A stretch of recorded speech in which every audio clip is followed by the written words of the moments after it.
I'm caps lock different. It's facts, non-fiction. Said I black out for real, then the track gone missing. If it's cap, I'm dipping. We ain't talking about a move, then it's flatline finished. When I spaz, I'm grinning. Pull a peel off in the Sadies and I pass by spinning. It's perks with this life, but I don't have my skinach. Took a quick trip and now I'm back home winning. And I see they eyes pop like I snack on spinach. Pull up to the spot, she tryna grab my digits. I'm already 8 shots, a Henny past my limit. Here you go. Hazards with a dash full of tickets. I'ma act like I don't see them. I got bad eye vision. Y'all can't pass my scrimmage. While y'all tripping, it's Aruba. I realized I had to go and flip. What's up, guys? Welcome back to episode 157 of Psychotic and Iconic. Paul's here along with my co-hosts Nick Theories and Philly Phil. Thank you to everybody that's tuned into the live stream tonight. If you haven't done so already, please go ahead and share it. Thank you to everybody that likes, follows, and subscribes to all of our platforms. Nick, did you turn your volume off? My volume off? Yeah. What you mean? On your computer. Come on, don't do me like that. Did you? That's how we're going to start it? I was just asking a question. Yeah. All right, just making sure. Got to check up on you. Come on, man. I'm sharp. We were all right. last like that was last season. Yeah. This is a new season now, so don't do me like that. All I right. did that like 3 weeks ago. No, I didn't. Roll the tape. I will find. I've been doing excellent in that regard. So anyway, let's get to it. You've been keeping up. I have been. Yeah, I'm professional. Yeah. Okay. All right, let's go right into the NFL because we finally got some stuff to talk about. That's right. Stephon Diggs is reportedly frustrated with his role in the offense and wants to be involved with play calling. Do you think he should be involved with that? I don't know where he's coming from. He's a wide receiver. He makes big plays, but did Randy Moss ever have a say? How about Jerry Rice? How about all the great wide receivers? Don't forget T.O. Did they ever have a say in the play calling? I don't know. I don't know. And I don't think so. So why does what makes him feel special? What has he done? What has he done? Has he won a Super Bowl? Has he carried the Bills to the Super Bowl? No. I know his position is predicated on the quarterback's performance, but he's got Josh Allen. Josh Allen made him better. So what is he complaining about? I don't understand. Do you think he just wants out of Buffalo? That's kind of what I'm getting. So I think he just wants out of Buffalo, period. And I think this is his way of trying to get out of it. I agree. I don't really understand it, to be honest. I mean, why do you want to be involved in play calling? I've never heard of a wide receiver being involved in play calling. No, me either. And I've worked with wide receivers with the Eagles, and that never came across as a thought. My thing is just like you said, and I was gonna say that too. I feel like he wants out of Buffalo, and now he's just finding ways to because he signed an extension last year. He's nitpicking, but now he's nitpicking to try and just I don't know whether it's stir shit up or stir shit up to get them to trade him. But think about it, like. We talk about this all the time. Like we forget they're humans. Like when I'm unhappy about my job, the smallest little things will fucking irritate me because I just don't want to be there. So like the smallest little things, the smallest things will irritate me because of that reason. Phil, I don't want to be here. Yeah, I don't want to be here.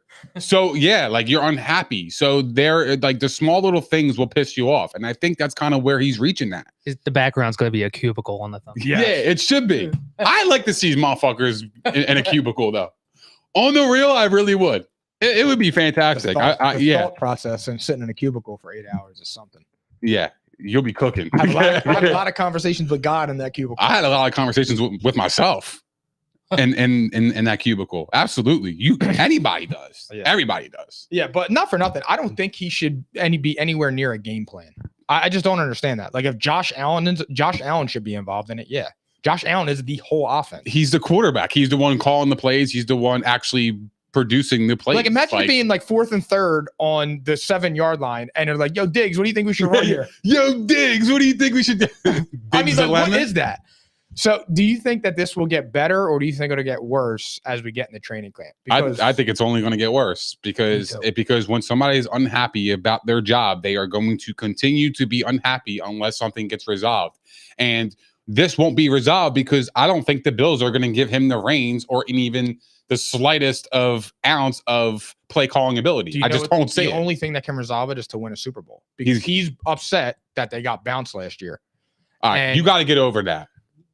You got to get over it. You lost the game. Move the fuck on. Well, it's over, dude. I'm just saying. It's really just over. Are you a competitor? Yeah, I'm a competitor. So but you just get over losses? You have to. And sometimes it takes You time. have to. Sometimes it takes Tom Brady did. Tom Brady lost in the Super Bowl against the Eagles, and next year he came back and won the Super Bowl. Maybe he don't believe in his head coach and his quarterback. That could be the truth too. That could be, but I don't think it has anything to do with the quarterback. I just don't. I just think maybe he's just unhappy there. The last time you saw, I don't think he's unhappy with his quarterback though. Well, I know you don't. I You would never just don't think that. But I'm just saying, the last time we saw them, he was freaking out on the sideline. Okay, well, if he has a problem with his quarterback, then Stephon Diggs is a fake motherfucker because he just posted a photo with Josh Allen the other day. What he said, I don't follow. It was them. It was those two in the photo, and it was like a song in the background, and then Josh Allen reposted it with the fingers twisted, like.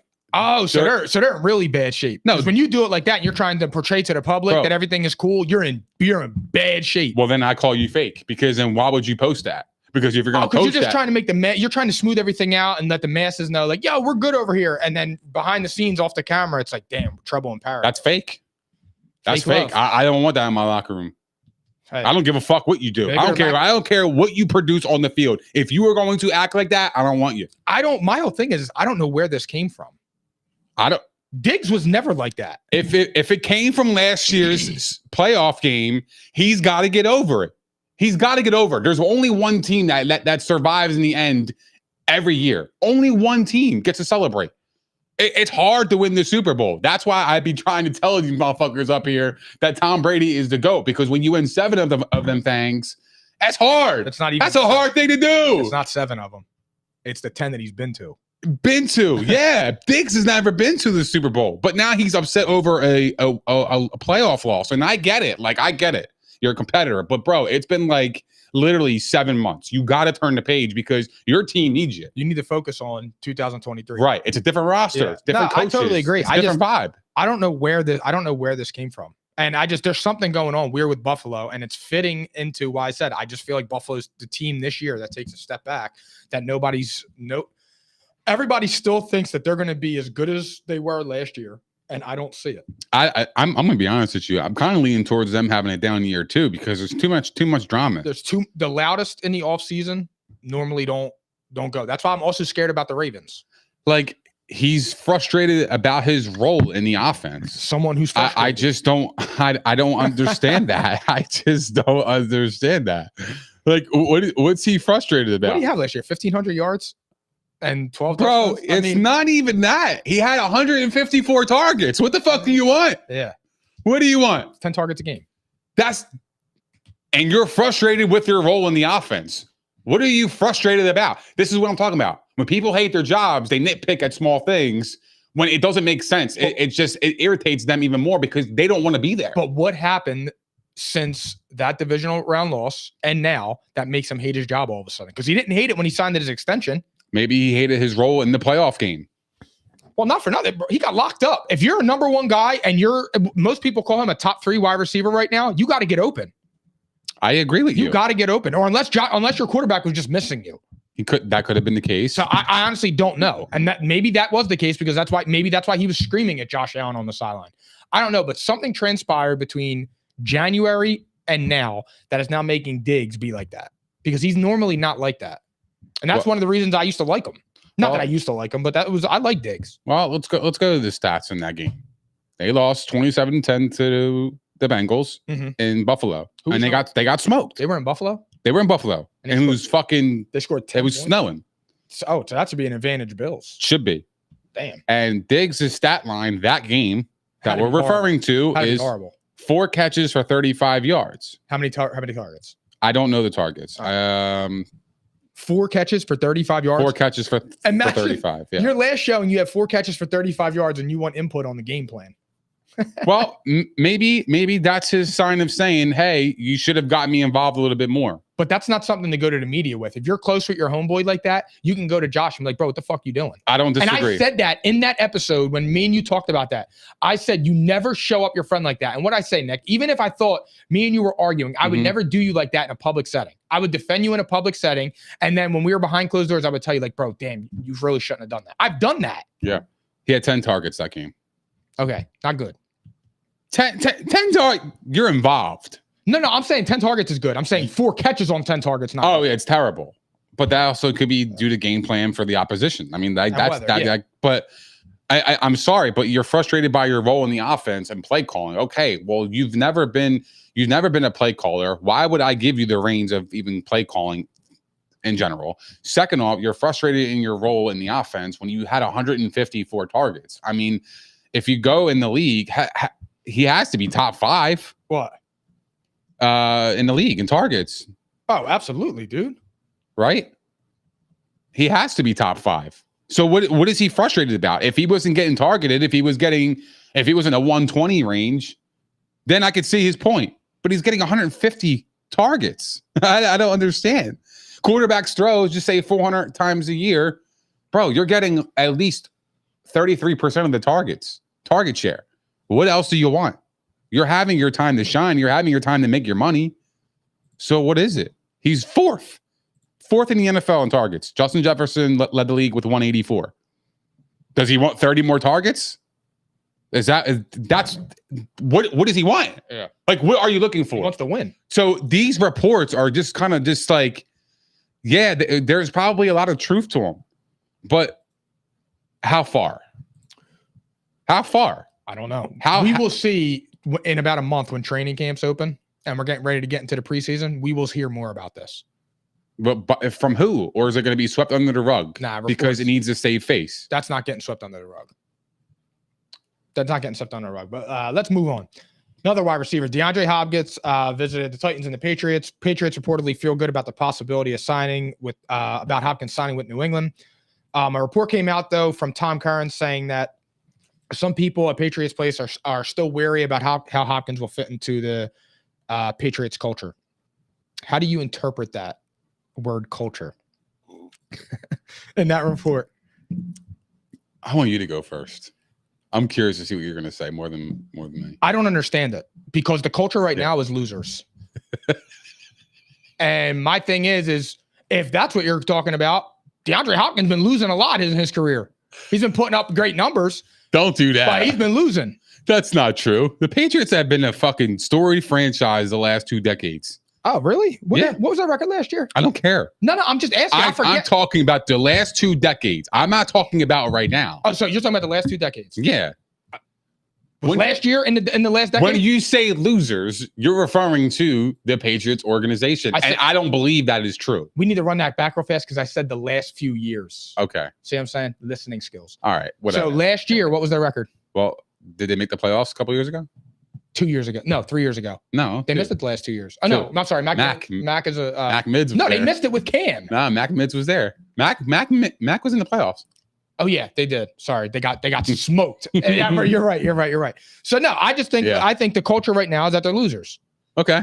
And fair. I don't understand that because you know how you stop having a losing culture? You bring in big names like D-Hop that can propel your team. And my thing is with the Patriots culture, does D-Hop ever cause a sideshow outside of the whole PED use a few years ago? No. Last year, I'm sorry, was a PED use. D-Hop doesn't cause anything like that. He played in Houston all those years with those bum-ass quarterbacks and did nothing but put up stats. Mm-hmm. Goes to Arizona, puts up stats. They go to 1 playoff game there. He has Kyler Murray. Okay. Why would you not try to pick up DeAndre Hopkins for Mac Jones? Why would you not do that? Because right now they're the worst team in their division, and their offense is not even in the top 10 of the AFC. Mm-hmm. I mean, look, if we're going to go by culture, the word culture, this word and how it's portrayed with Hopkins is disgusting. It's disgusting. Because if we're talking about culture here, the Patriots signed Randy Moss. They even traded for Josh Gordon, right? So what are we talking about here? What are you trying to paint DeAndre Hopkins as? A piece of shit? That's what you're telling me. This report is telling me you don't think he is professional enough to follow the Patriots motto. That's what you're telling me based on culture. But I'm going to call bullshit. You've acquired Antonio Browns of the world in the past. Yeah, you had Brady there. He's gone. I get it.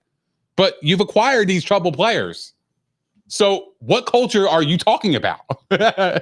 That's what strikes me. That whole report struck me as the Patriots culture of the last garbage. 2 decades was Tom Brady. Correct. There was no magic culture there. It was an amazing leader, a once-in-a-lifetime player. So are you saying to me that the Patriots culture is revamped or revitalized when Brady left? It changed drastically? Like, I think it's still the same thing. They went from A1 to dog shit. Well, Some ass. I think it's still the same thing. I think it's a no days off kind of thing. Now, does DeAndre Hopkins take days off in practice? That could probably rub Belichick the wrong way? Possibly. He's an older receiver. He deserves a day. No, he doesn't. That's not what they believe in. Did Julian Edelman have off in practices when he got older? No, he didn't. We don't know that. No, I do know that. I would follow it. They only wouldn't practice when they were hurt. They would always practice. Brady never really got a rest day when he was in New England. Never. Because they believe in the practice and Patriots. Maybe that's the culture that they're thinking of. I don't know. But to me, it's disgusting how they're paying DeAndre Hopkins in this report as he's trying to support his family. He's trying to go get a job. And you're going to say they're concerned about culture? Come on. What are we doing here? What are we doing here? This is disgusting. It doesn't, like I said, it's nasty. They're treating DeAndre. Well, I don't understand what is going on with, like, it looks like the NFL thinks D-Hop's washed up. And I don't think that at all. Go look at his numbers from last year and where he finished, and he missed 6 games. He's 31. But he's not washed up. I know. But, I know. Okay, but that's the flag. Yeah. When you're in your 30s as a wide receiver, you start to, you start to chip away at your greatness a little bit. And people do see that. Well, maybe he needs a rest day at practice and he'll keep himself fresh. But that's not what they believe in. So that's where I'm like, okay, then I can see what they're talking about. But with no context behind it, it's disgusting. It's nasty because now you're making him look like he doesn't belong in a locker room and professional atmosphere. Not for nothing. The Patriots are different from a lot of organizations, but how much? I don't know. That's just the aura that was built around them with Tom Brady. That's the Belichick, yeah. Yeah. The Belichick aura of, Belichick got a lot to prove. I still stand on what the fuck I say. We're talking about practice, Papa Broads. Yes, we are. We are talking about practice. That matters in the NFL. It just does. Chemistry, camaraderie, knowing where you're going to be at, and I have to know where you're going to be at. You want to know why? Work. You want to know why I don't believe in that practice shit? Why? Because the Patriots, do they play Mac Jones and all their starters in the preseason? Nope. No, but they play in practice. Why not play in the preseason? Preseason is getting you ready for the games. It's called the preseason. Because the preseason it makes you vulnerable from taking shots. And practice doesn't? No, it doesn't. Because when you're playing 7-on-7 or 11-on-11 in practice, when the defensive guy gets closer to the quarterback, they immediately blow the whistle. Like they don't allow any contact on the quarterback. So when it's protected. It's a bubble. The quarterbacks are in a bubble, pretty much. When Teddy Bridgewater ripped his knee apart, when was that? Was that in the preseason or regular season? Oh shit, it was minicamp. Okay, that's just a freak accident. That's what I'm saying. But I understand that though. I get it. Like not playing in the preseason versus practicing is 2 different things. Because your quarterback's exposed in a game rather than practice. That makes sense to me. And the quarterback's your engine. If your quarterback goes down, you're more or less in trouble, or you got to trade for somebody. No, look, I agree. I'm just saying. Like I mean, we've been talking about this before. I still think preseason matters. I do guys too. Need to go in there and get reps, but I know exactly what you're saying. I know what you're saying. I'm just like, my thing is that if the Patriots were worried about their culture or whatever it was because of him, maybe saying like he doesn't want to practice on Thursday, they're dumber than I thought. I mean, that's a really lame excuse to not pick up a player like DeAndre Hopkins. Culture or not. I get it, but you gotta fit the job description though. The description is we got practice fucking Wednesday, Thursday, and Friday. If you can't fill that obligation, then you're not a Patriot. I don't know what you want That's me to amazing. say. So you won't be 7-9. That's cool. Well, it's like you saying, hey, I'm only gonna take off. I'm only gonna go to work on Thursdays. You know what I mean? Because like, fuck that. I don't really need to go into the office. I'm him. No. I'm Himothy. I'll walk into the office with a Himothy shirt on and act like I'm him because I really am. Like I'm showing everybody I got a goatee. I'm fucking ready. I am the best worker in the fucking joint. So you're only gonna work there on Thursdays, right? Because that's what you want.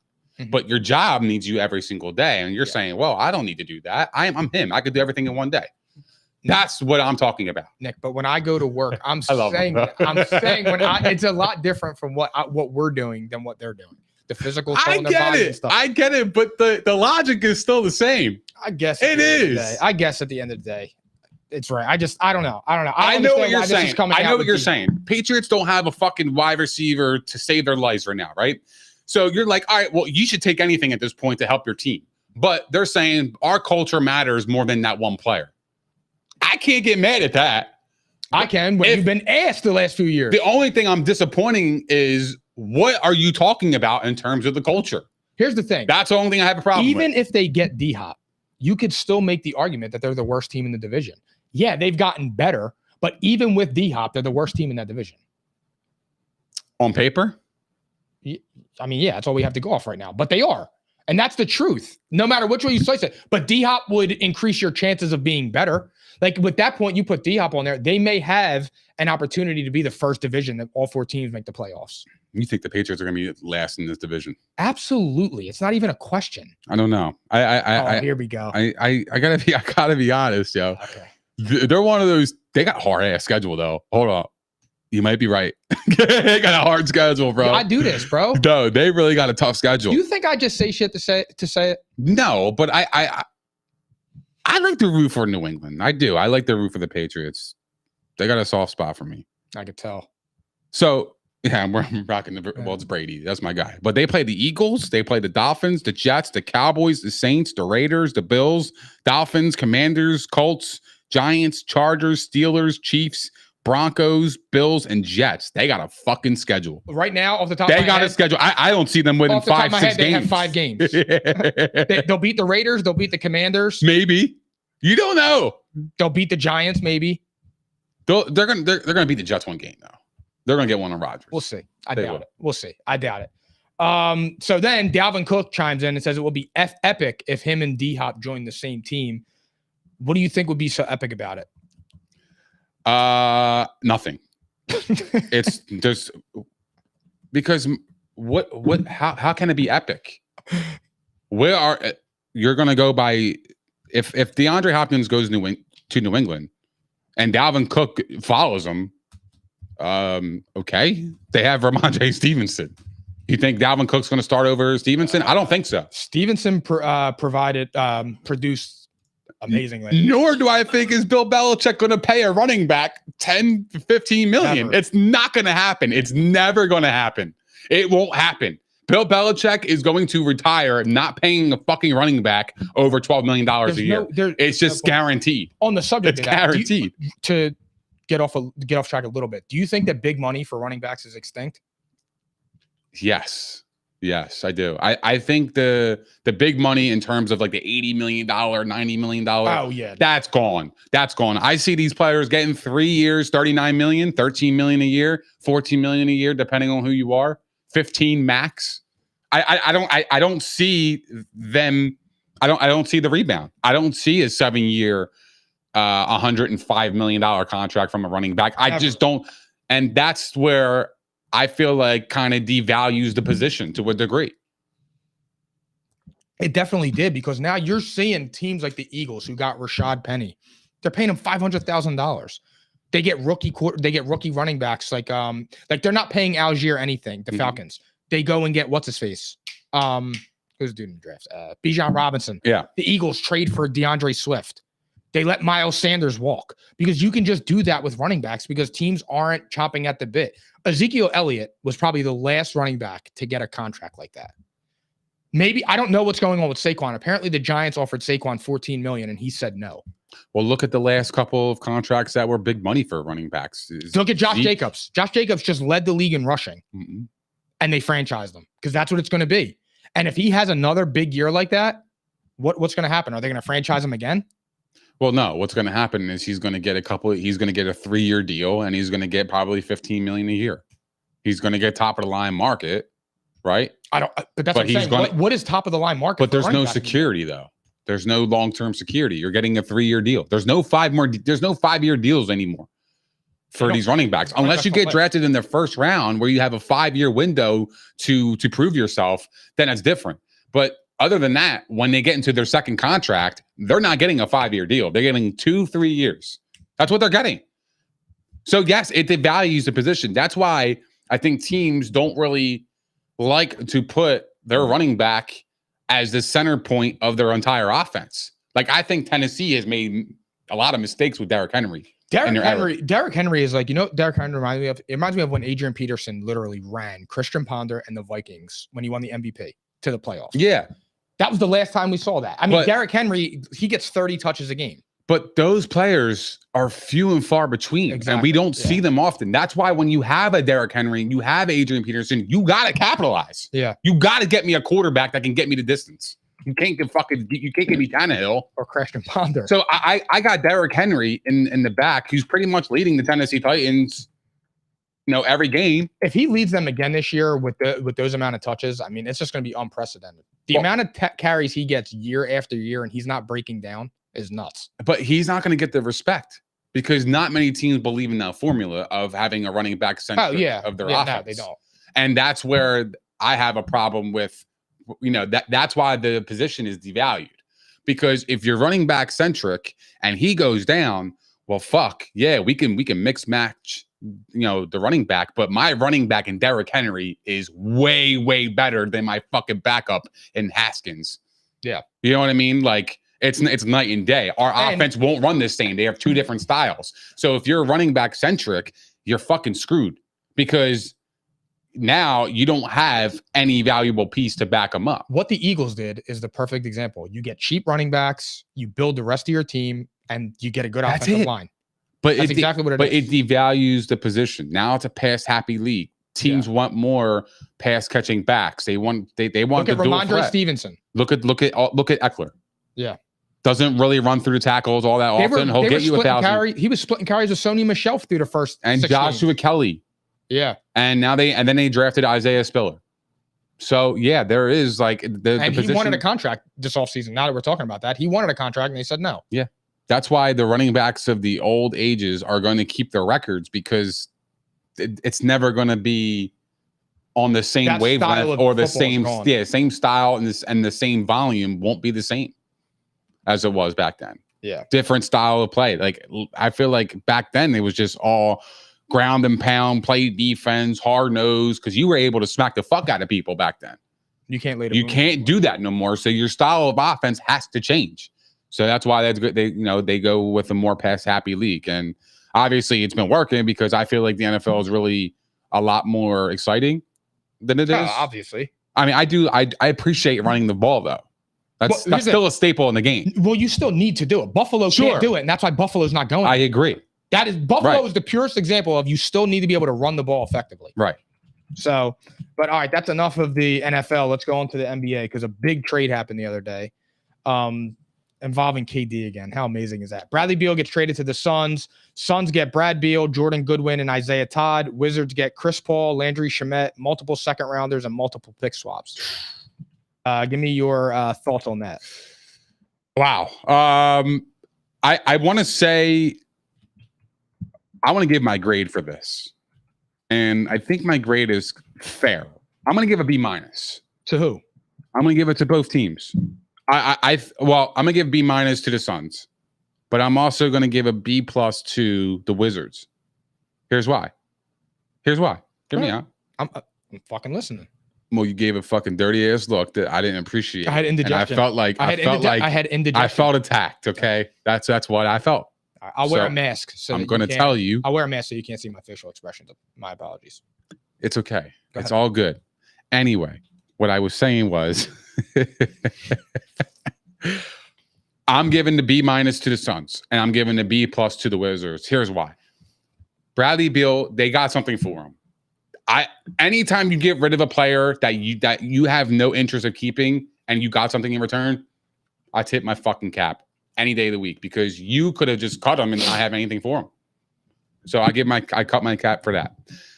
However, I do not think this move puts the Suns as the favorites in the West. Not even close. I just don't think that. I think the Suns, the reason why they got bounced last year was because of their defense.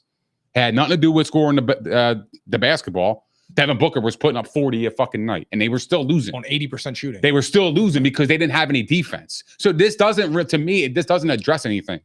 Now, what I've heard was DeAndre Ayton was going to be involved in some trade talks so they can get a couple pieces, bench pieces for him that would help their roster out. I don't hate it. I doubt that. I'll explain why. But go ahead. I don't hate it, though. I don't hate the idea because you do need a bench. They had no depth. They had nothing. They wiped clean off their first round picks for KD. They wiped clean off their second round picks for Beal. They had nothing to fall back on. So if this shit goes to shit, they have no future.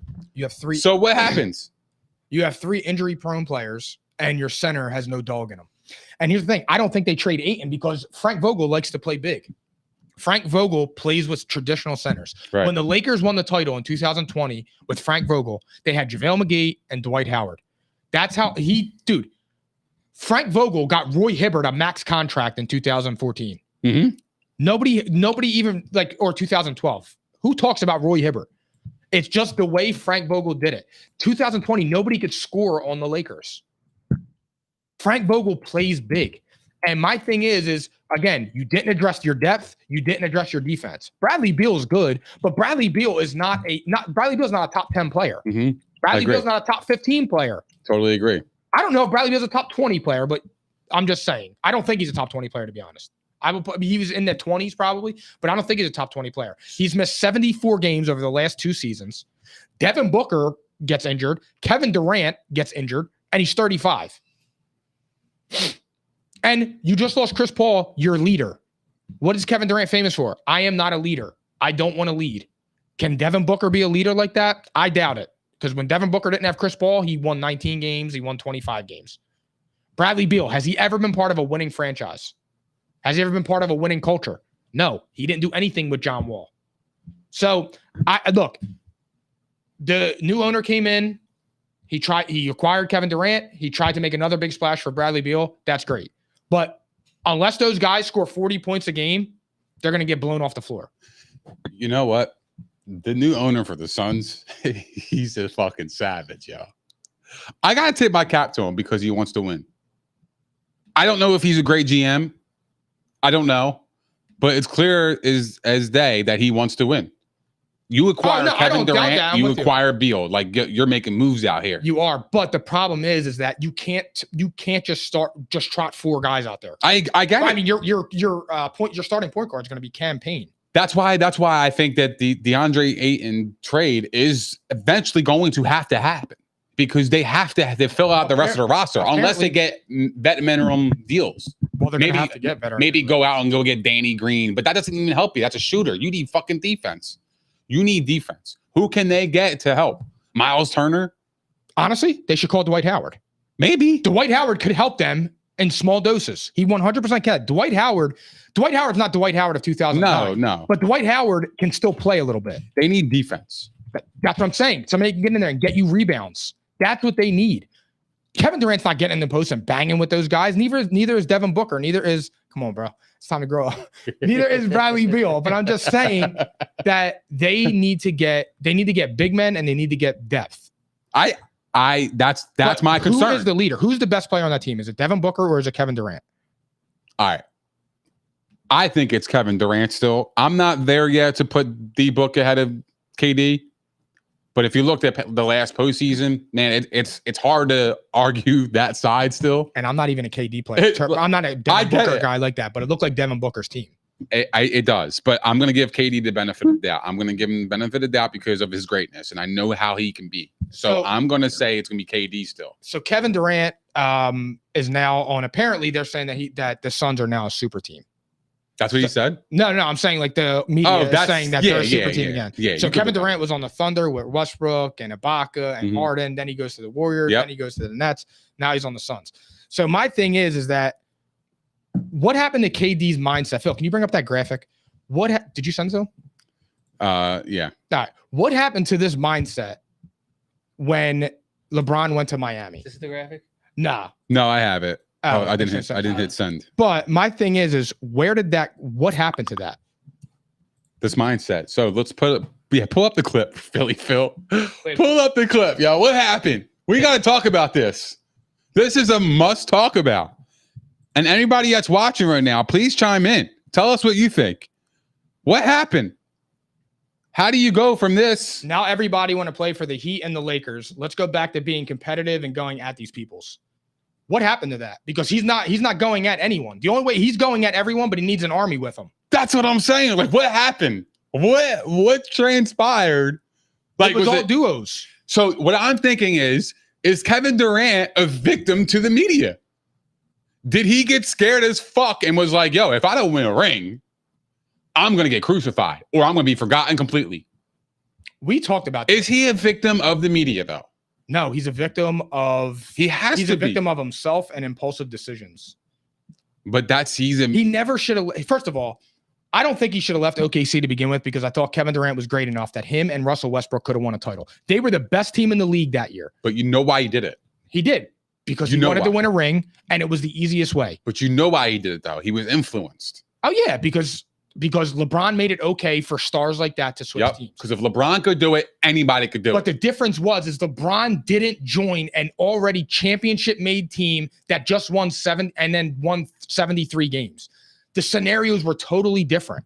Kevin Durant is too great of a player to go to a team like that. I get it. But the East back then, with outside of the Heat, they weren't really that. It wasn't that strong. I don't know. The Hawks won 66 games. It wasn't. Come on. No, I know. I'm just joking. But I'm just saying that In the era where LeBron Heat teams in that era, there was nobody fucking with them. in only the East. Spurs. It was only them. it was only the Spurs and the Mavericks because they got beat by the Mavericks. You So- knew the Heat were going to make the Well, final. I don't know. It The didn't Celtics, matter. the Celtics were all right.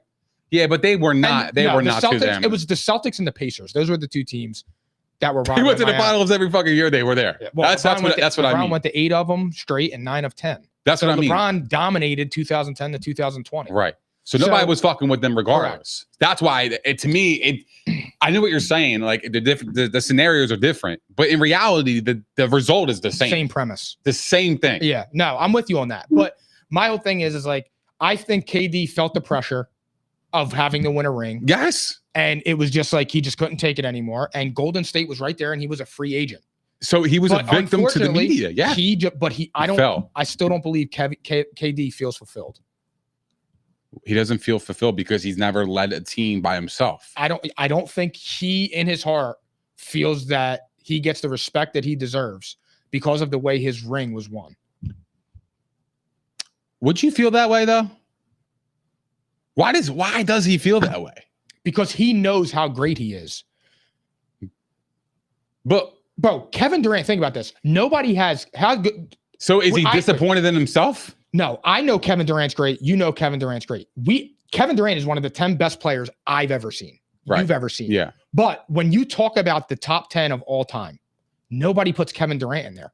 Kevin Durant should be in that argument. If he wins that title with OKC when they were up 3-1 on different. the Warriors, you're putting It's Kevin Durant different. in the top 10. It's different.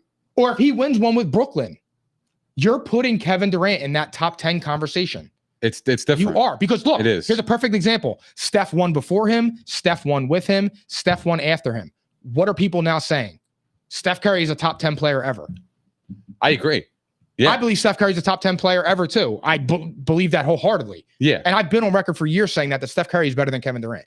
But either way, that is what I think eats at Kevin Durant. I really do. And I know he deflects off of it and says no, but I do believe that bothers him. And I'll never not believe it. So, but my thing is like, why though?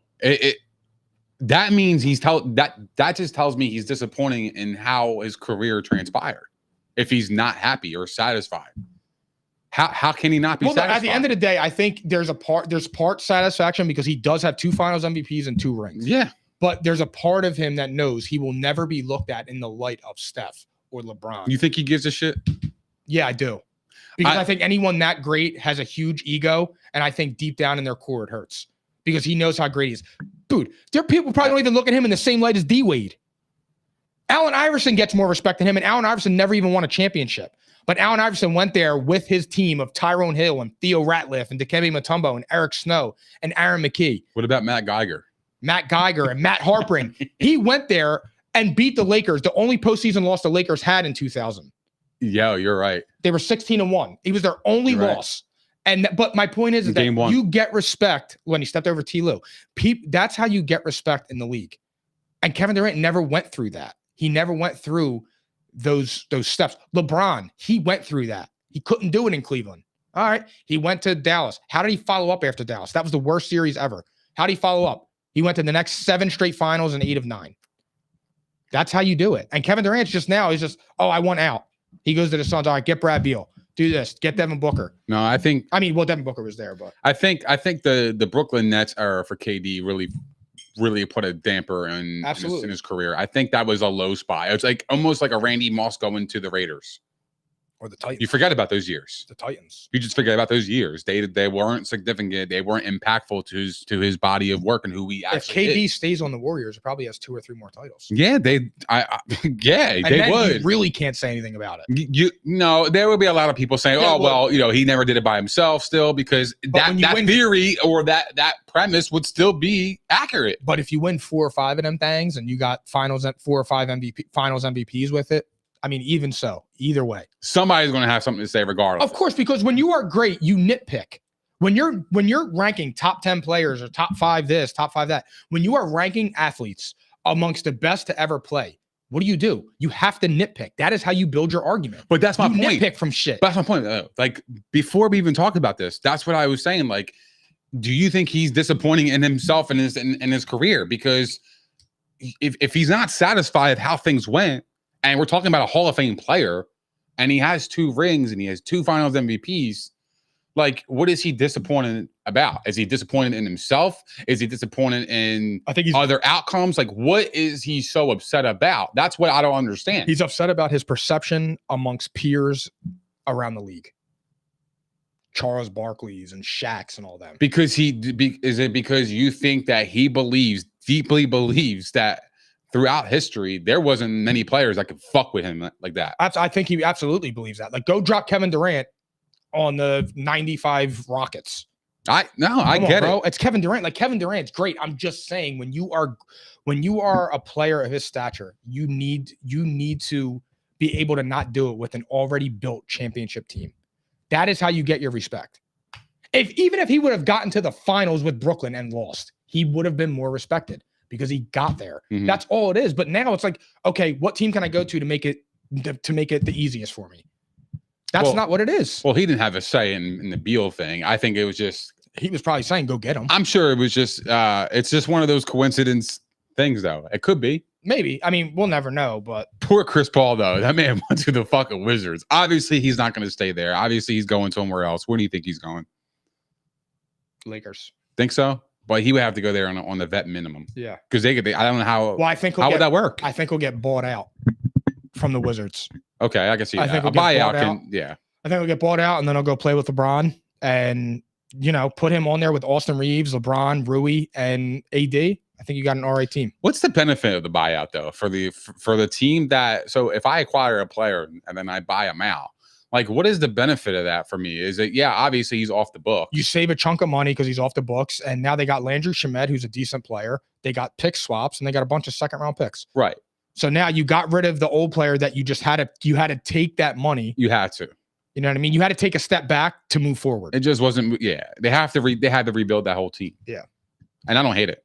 Yep. All right, let's stay in the East. Sixers feel optimistic about re-signing Harden. Apparently now a report just came out that he's considering staying on a team-friendly deal.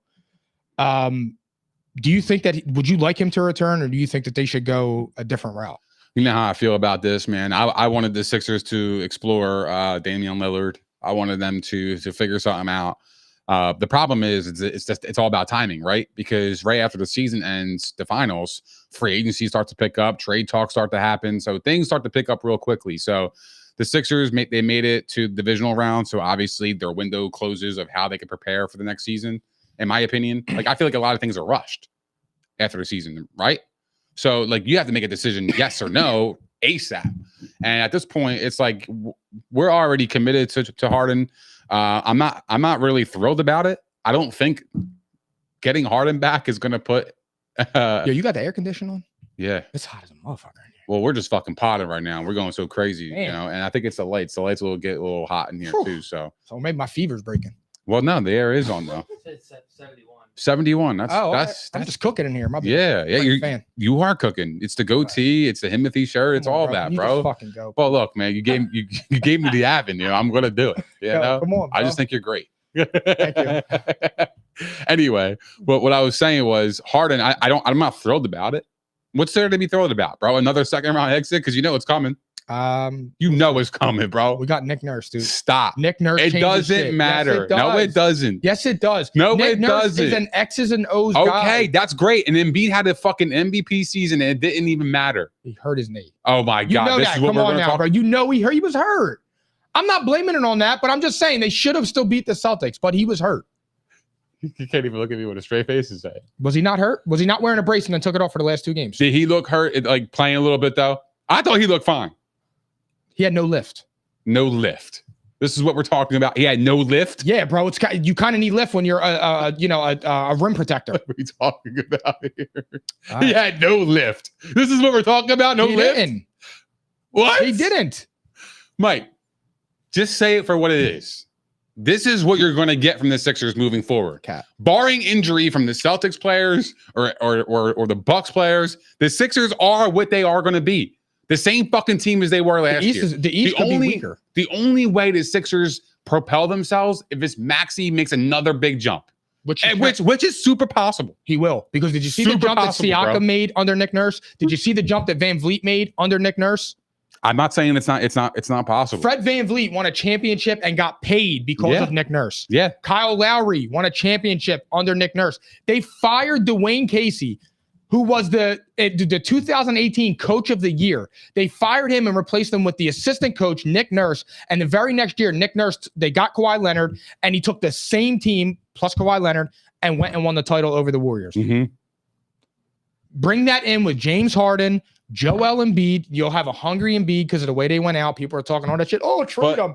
You got to love people trying to trade the MVP. That makes a lot of But sense. you got to understand too, when you say, oh, yeah, well, bring in James Harden, like that doesn't make me excited anymore. Does that make you excited? Like, seriously, anybody out there, are you really that excited about bringing back James Harden? Yes. The guy had fucking 9 points in a closeout game on the road. I'm not saying 9 that's points. good. He shot 3 of 11. Bro, that's horrible. He had a bad game. I'm with you. He had a bad game, but he had a back-to-back bad games. 13 points tonight. What about the first previous game night? that he had 40 that he won by himself? What about game 3 that he had 40 and won What by about himself? it?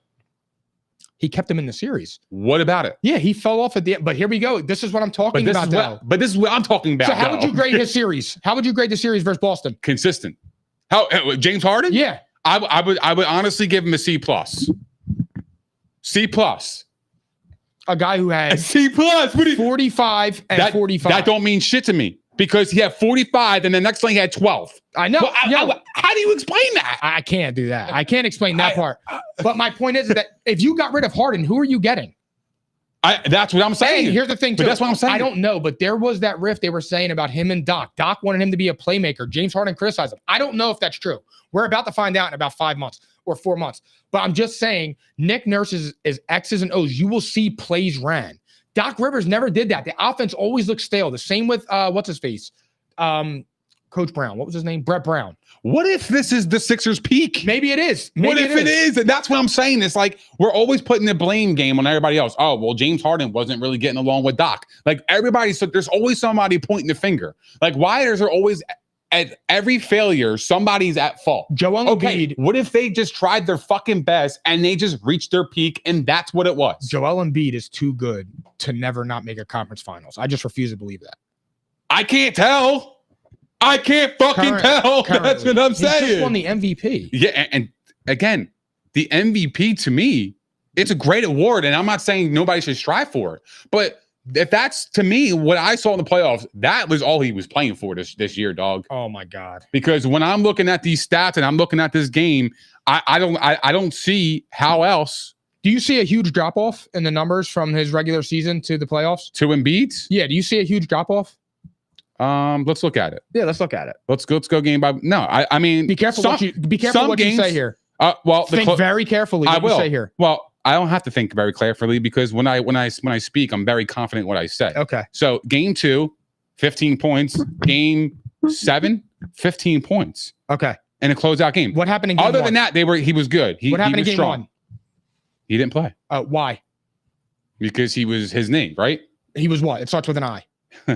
He was injured. Well, okay, thank you. All right, go so ahead. he comes back game 2, he has 15. Okay. He comes back game 3, he has 15. Why? No. Game 2, he had 15. Yeah. Game 3, what do you have? I don't know. I'm 30. He had 30. Okay. Okay. So Game 4. So time out. This is what I'm talking about. You got to hear me though. Like, think about it from my angle, Mike. Like, sit with me, talk with me. Let's kick it. Let's talk about it. This is what the fuck we're talking about here. Go ahead.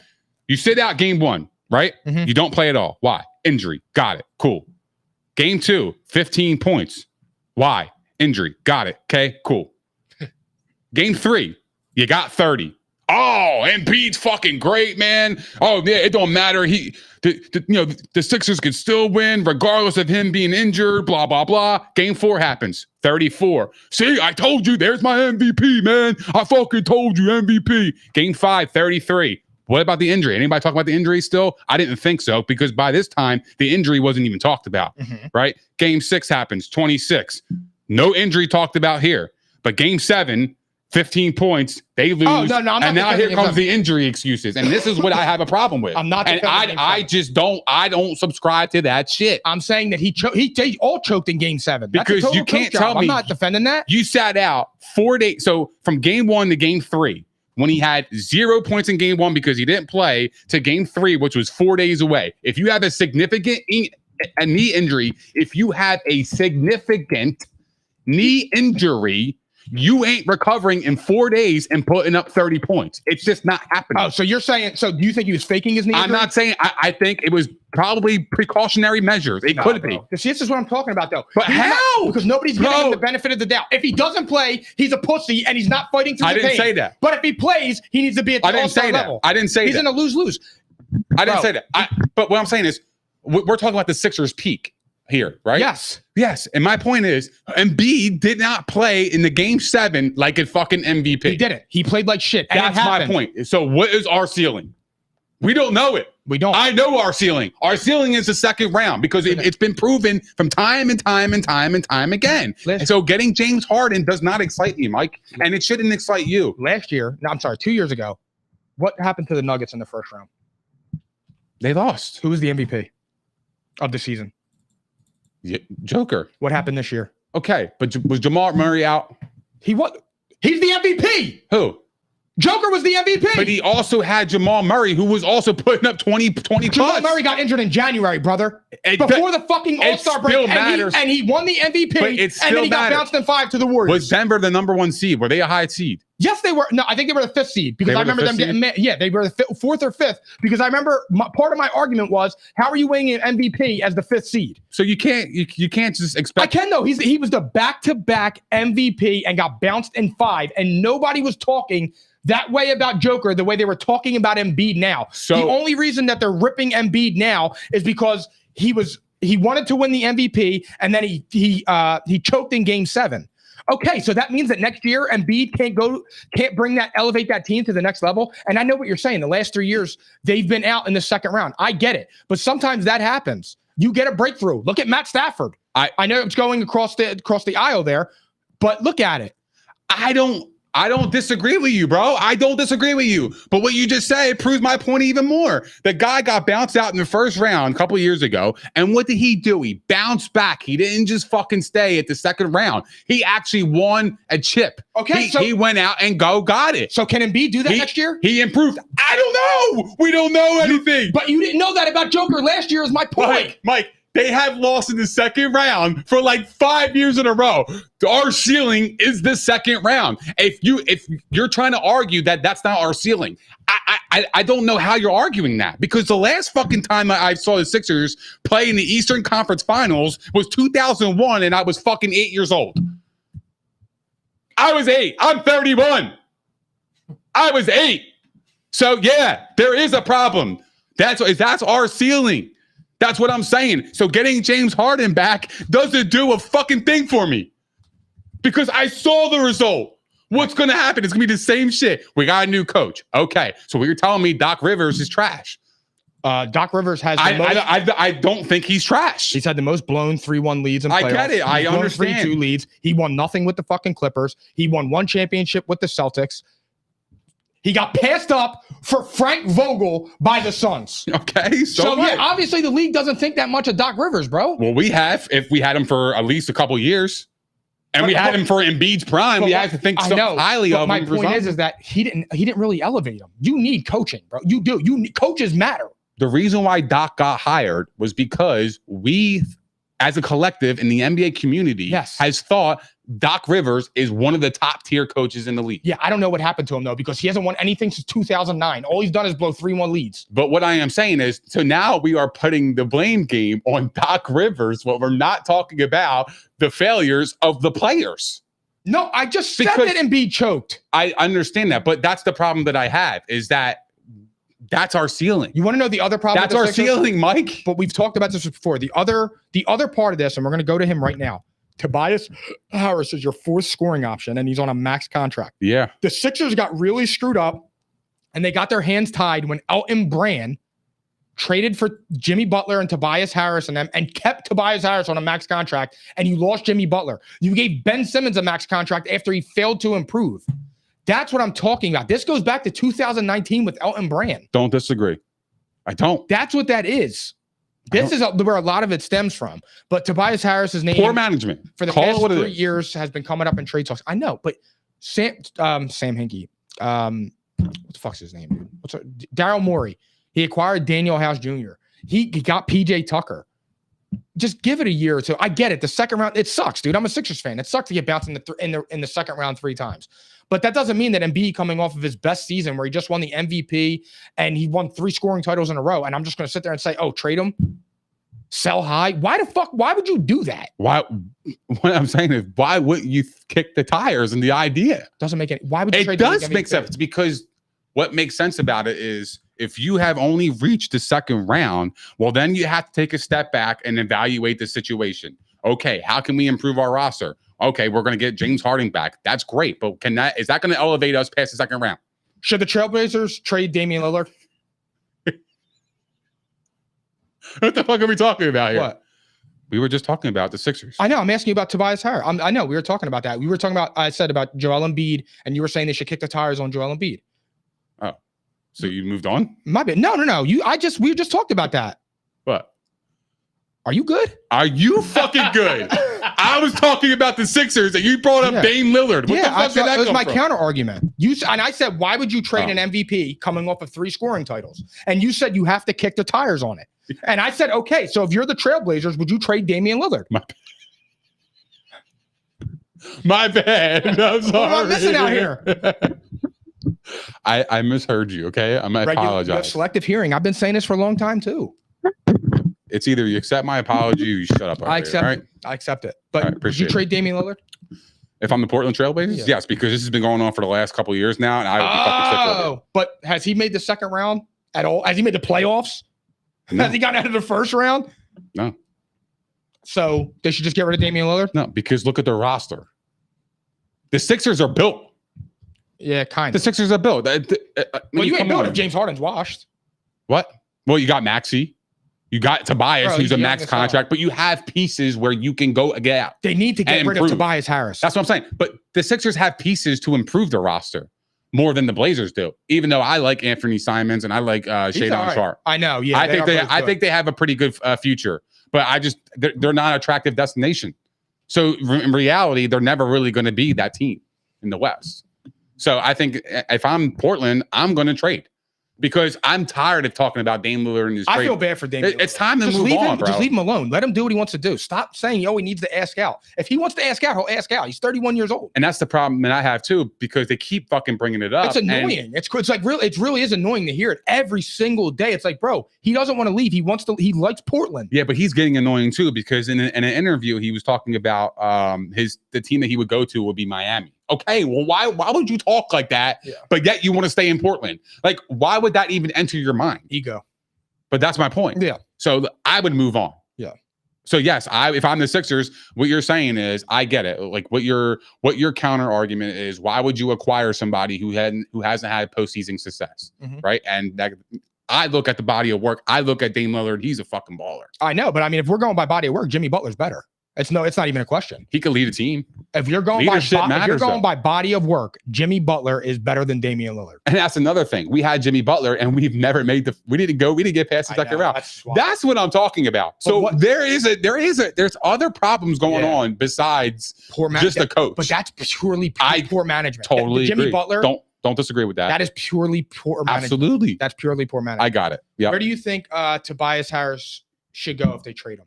What would you like to see him get? Oh man, I like to see them go get wow. I like Buddy Hield. Buddy Hield? Buddy Hield comes up in trade talks every year for teams. Why would you not try and get like Tobias Harris, Jaden Springer, and a second rounder and get Buddy Hield? Why not? He's a sharpshooter. I want an annoying player. Like a nagging player. You don't want a good player? You want somebody that's annoying? I think so. I think no, because I'm serious. Those players really do they work. They do. Pat Bev. The Pat Bevs of the world. We should pick up Pat Bev. The Pat Bevs of the world. The PJ Tuckers of the world. Bro, you don't think those players have an impact from the stat sheet, but when you watch the game, their impact is there. I want an annoying player, and I want somebody that can grab the boards outside of Embiid. That's what I want. That's what I want. We need somebody that can score. We need a legitimate scoring option, and Buddy Hield to me would fit perfect.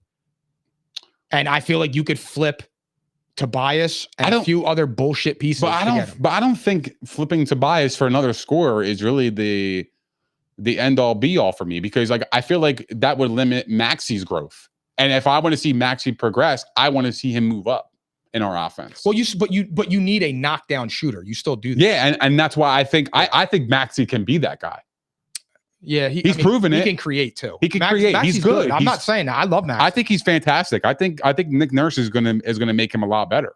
So that's why I want to see him get the opportunity. Yeah, and build around the roster for Tobias. We'll see. Ja Morant, him and his camp put out a statement saying they feel like the NBA and the media are out to get them. What are your thoughts on that? You want to go first, or you want me to take this one? My initial thought is he's a fucking moron and a crybaby. He's a crybaby. He's just like the world today, pointing the blame at everybody else for their flaws and not accepting accountability. Look, man, you fucked up. Call it what it is. Apologize and move on. Yeah, he fucked up twice, Philly Phil, and within a month or two. How do you do that?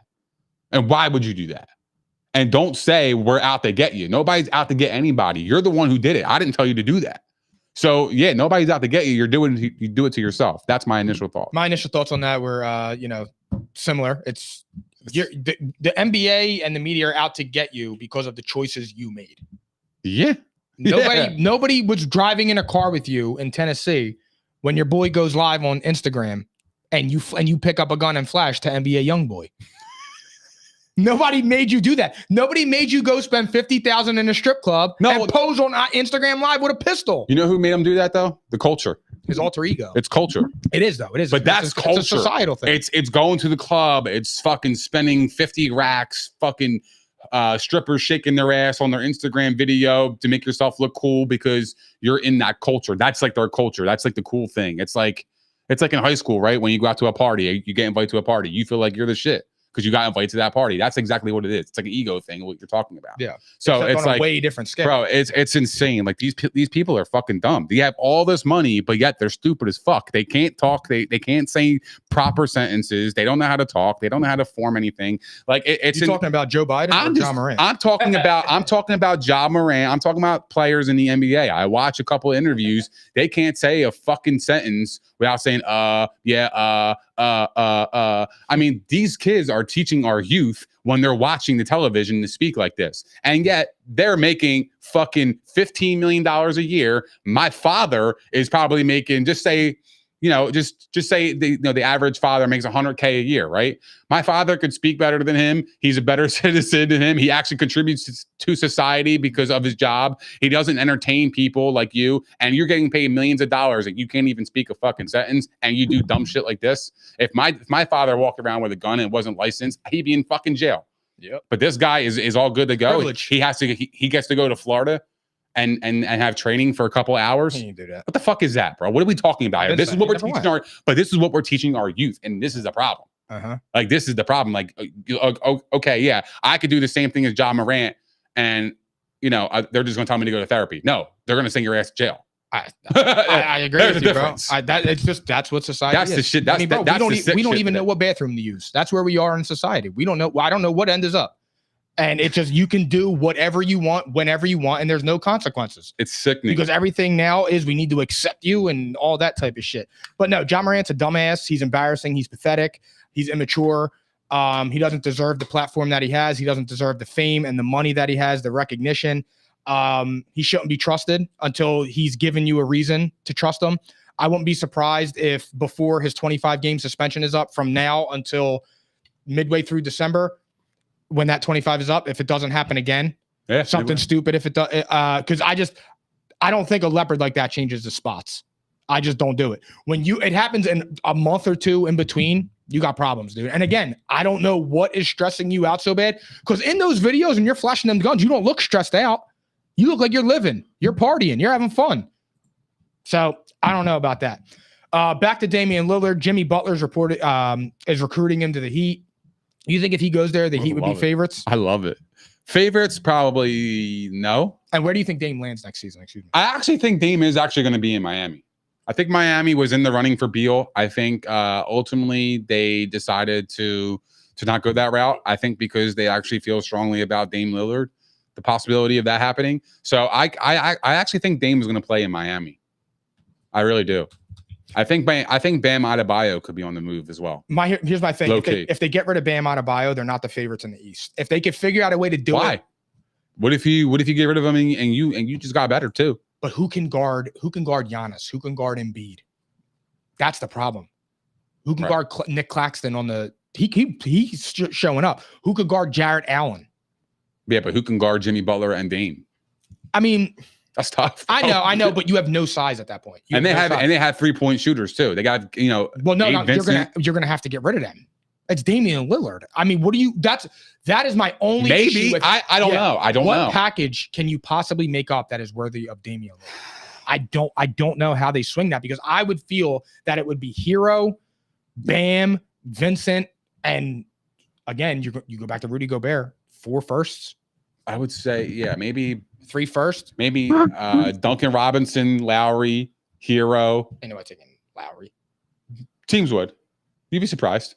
I actually think he would. I think he's a veteran going to a young team. I'm actually with you on that. Lowry would be involved because they have Simons and other players that can look up to him. So I would say Lowry, Hero, Duncan Robinson, and Bam Adebayo, along with maybe 2 first-round picks. But at that point, you just gutted your whole team. You're going to run into the same problem. You have no depth. You have no centers. I didn't give up Gabe Vincent. Max Strus. But Nick, they're all right. They're 5 foot tall. They can get rid of Heroes on a loss, in my opinion. They went to the finals without him. It didn't matter. He's still a loss. But you're using he's a loss in the regular. But I'm talking about what they just did. Yeah. But was that luck? You don't know. You don't know that. And that's a legitimate question. I'm not like, that is something you have to look at. Like, could that team play 82 games and recreate what they just did? But as the GM of the team, you're not thinking it's luck, bro. You're thinking like, yo, I'm the shit. I put this roster together. We'll be back. I know, but you have to have a moment of like, okay, like we got hot at the right time. Yeah, no, that definitely does happen. But like, I don't look think at their starting 5, like going into the next year, I wouldn't even think they would win 40 games. I really wouldn't, dude. But they also play a playoff style basketball, though. Like they're gritty. Yeah, no, I totally agree. They're tough if they could find a way to get Dame and keep Bam, yeah, they're their favorites in the East. Man, I don't know how they could do that though. That's the problem. I actually think Portland's going to want a Bam. I think Dame is staying because they don't have a big man. I know. They will want that. I think Dame is staying in Portland though. I don't think so. I think his time is up, dude. It's just it's getting old. Every fucking offseason, we're talking about Dame Lillard being possibly traded. Bro, just go. I feel like we've been. It's time, dude. Like I want to see Dame go to a good team because I actually legitimately want to see him perform in the playoffs because I want to see him go far. Like I want to see him in the Eastern Conference Finals. I want to see him in the finals because I want to see him elevate his game. Yeah, I'm interested in seeing him in those kind of spotlight. Speaking of, time is up. Last thing before we get out of here, Draymond declined his $27.5 million option to become an unrestricted free agent. You think the Warriors trio is getting ready to split? And where do you think he plays next year? Oh, wow. That's tough. I don't think he's getting ready to. I don't think the Warriors are going to split. I initially did think that, but I think he actually opted out because I think he wants security. However, I think he's playing. I think the Warriors are in trouble in terms of getting him back, because I think it's very intriguing for Draymond to want to go to the Lakers to play with LeBron. He always speaks highly of LeBron. He always like bigs him up. He always talks about, LeBron being the best player of all time. So if he has an opportunity to go play with LeBron, I think Draymond's going to kick that idea. 100%. I really do. So I think he opted out because I think ultimately he knows that it's either I'm getting a long-term deal with the Warriors or I'm going to play with LeBron. Or you would play center and put AD back at the 4, which is what AD wants to play, because AD doesn't want to play center. I don't hate that. I think, though, my thing is with the trio, yeah. I just before Bob Myers left, I would have said no. But now that it's Dunleavy, I just feel like Dunleavy might want to change the culture a little bit because of what happened with him and Poole. And I don't think they're going to trade Poole yet. So my thing is I just feel like they're crazy to do it, but I just feel like Draymond Green's out, because I don't think they're going to pay him 4 years, $30 million a season. And they should, because he's invaluable to that team. I agree, but then what about Clay? I don't know, because he's going to want to get paid. Clay believes he's a max contract player, so I think they're going to have a lot of issues moving forward. I think the Clay contract is going to be the one that scares me more than Draymond. Yeah. Like, I think Clay leaves before Draymond does. We're going to find out. Actually, this season we will find out one of them. I think is going to get the. And I think Jordan Poole will be on his way out if Draymond does come back, because I don't think that's going to work. Yeah, no. There's a reason why they were the worst throw team in all of basketball. Yeah, and I think that rift does play somewhat of a part, because when you are traveling with somebody that you just scrapped with, somebody just socked you in the face, right, on practice, and you got to go on the plane with them, you got to hang with them on the road. Like, that's supposed to be your family. Yep. You're never going to forget that shit. So I feel like that does fuck with that. Like, it fucked with them a little bit towards, the season in the season, in terms of, being on the road and shit like that. Yep. They were the worst road record team in the league. I know. And you look at that roster, they ain't no bums on the road. Like, they shouldn't be. They have Steph Curry, Clay, Draymond. You shouldn't be fucking that bad on the road. But they were, because the chemistry was off, and that was due to that, in my belief. Yep. So, all right, guys, thank you for hanging out with us for 157. Nick, take it away. Yeah, 157 was fucking fire. Thank you guys for hanging out with us. We appreciate all the love, support, and the comments. If you guys haven't done so already, please don't forget to like, subscribe, and hit the notification bell on YouTube. We are also available on Spotify, Apple Podcasts, Google Podcasts, iHeart, Megaphone, Stitcher, and all that other shit. Also, follow us on all of our social platforms, as you do not want to miss our daily content on Facebook, Twitter, Instagram, and TikTok. And we will see you guys next Tuesday at P&I, baby. I'm caps lock different. It's facts, non-fiction. Said I black out for real, then the track gone missing. If it's cap, I'm dipping. We ain't talking about a move, then it's flatline finished. When I spaz, I'm grinning. Put a peel off in the Sadies and I pass by spinning. It's perks with this life, but I don't have my skinach. Took a quick trip and now I'm back home winning. And I see they eyes pop like I snack on spinach. Pull up to the spot, she tryna grab my digits. I'm already 8 shots, the Henny past my limit. Here you go. Hazards with a dash full of tickets. I'ma act like I don't see them. I got bad eye vision. Y'all can't pass my scrimmage.